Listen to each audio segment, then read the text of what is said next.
Have you ever felt like a complete failure? Like you've tried everything, but nothing seems to work out?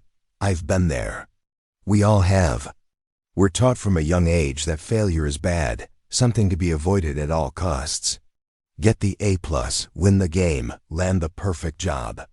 But what if I told you that this fear of failure is the very thing holding you back from achieving true success? What if the secret to winning is actually failing? And not just failing once, but failing often.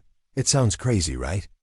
But stick with me, because today we're going to flip the script on failure and discover why embracing it is the most powerful thing you can do for your personal and professional growth. Let's start with the most obvious benefit: experience. Think about it. When you succeed right away, what do you really learn? Maybe you were lucky, maybe the conditions were perfect. But when you fail, you get a front row seat to what went wrong. Each mistake is a lesson, a piece of a puzzle you couldn't have found otherwise. It's like learning to ride a bike. You don't just hop on and pedal perfectly. You wobble, you fall, you scrape your knee. Each fall teaches you something new about balance, speed, and how to turn. Success just tells you that you did it. Failure tells you how to do it better next time. The lessons learned from a setback are often far more valuable and lasting than the fleeting satisfaction of an easy win. These experiences build a library of knowledge in your mind, a resource you can draw on for the rest of your life. This brings me to my next point: improving your strategy through trial and error. Life is rarely a straight line. The path to any meaningful goal is usually messy and full of detours. Frequent failures are like a built-in GPS, constantly rerouting you and refining your approach. Imagine you're trying to launch a new business. Your first marketing campaign might totally flop. No clicks, no sales. It's a failure. But it's also data.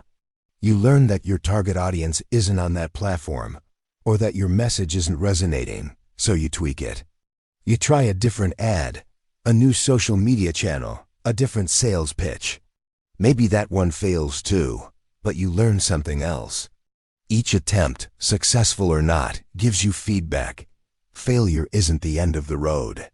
It's a series of signposts pointing you toward the strategy that actually works. It's an active process of discovery, and the more you try and fail, the faster you'll zero in on the winning formula. Now let's talk about something that happens on the inside: building resilience. Every time you face a setback and decide to get back up, you're doing a rep for your mental toughness. The first time you fail at something important, it can feel devastating. It might knock you down for days or even weeks, but the second time, it still stings, but you know you survived it before. The 10th time, it becomes just another Tuesday. You develop what I call an emotional callus. The pain of rejection or failure doesn't disappear, but your ability to handle it and bounce back grows exponentially. People who have failed many times are incredibly hard to stop. They've been knocked down so often that getting back up is second nature. This resilience is a superpower. It means that when the inevitable big challenges come along, you won't crumble. You'll be ready, battle-tested, and prepared to push through when others would give up. This process of failing and analyzing also sharpens your judgment. Mistakes are incredible teachers for decision-making. When you make a bad call and suffer the consequences, that experience gets seared into your brain. You remember the feeling, the outcome, the chain of events that led to the mistake.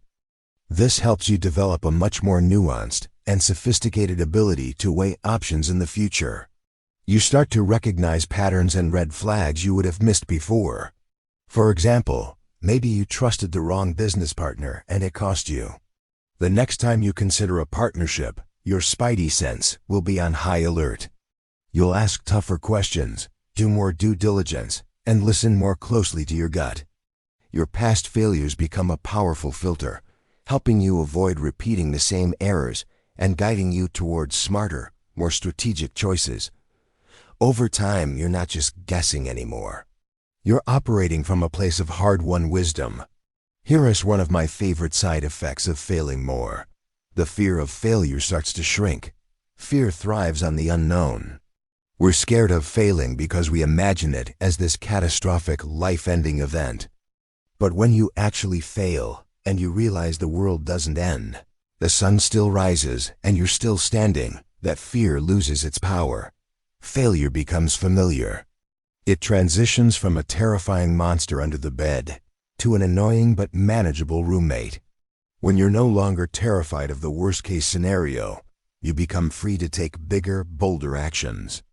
You'll pitch that ambitious idea, ask for that promotion, or start that creative project you've been dreaming about. Why? Because the potential downside, failing, is something you already know you can handle.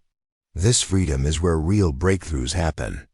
You can't hit a home run if you're too afraid to swing the bat, and failing a few times is the best way to get comfortable taking big swings.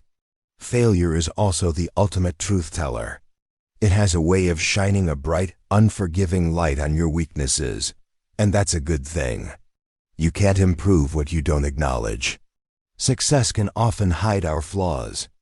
If things are going well, we might not realize that our communication skills are lacking, or that our technical knowledge has gaps. But when a project collapses, the postmortem often reveals exactly where the weak links were. Maybe your team failed because you weren't a clear leader. Maybe your product failed because you didn't understand the market. It's a tough pill to swallow, but this direct feedback is the fastest path to growth. It shows you precisely where you need to invest your time and energy to improve. By embracing failure, you're essentially getting a personalized roadmap for self-improvement, allowing you to level up your skills much faster than if you only stuck to things you were already good at. Finally, when you adopt this mindset, success becomes a numbers game. The more you try, the more you fail, but also, the more you increase your chances of a breakthrough. Think of it like this. Every no you get is one step closer to a yes. Every failed experiment is one step closer to the one that works. Most overnight successes are actually the result of years of unseen failures and countless attempts. The author J.K. Rowling was rejected by 12 publishers before Harry Potter was picked up. Colonel Sanders was rejected over 1,000 times before he found a restaurant willing to franchise his chicken recipe. They didn't succeed because they were perfect. They succeeded because they were persistent. They understood that the more shots you take, the more likely one is to hit the target. When you stop seeing each failure as a final verdict, and start seeing it as just one more rep, one more attempt in a long game, you unlock the stamina to keep going until you inevitably win. So the next time you fail, I want you to try something different. Instead of beating yourself up, take a moment and reframe it. Ask yourself, what did I learn from this?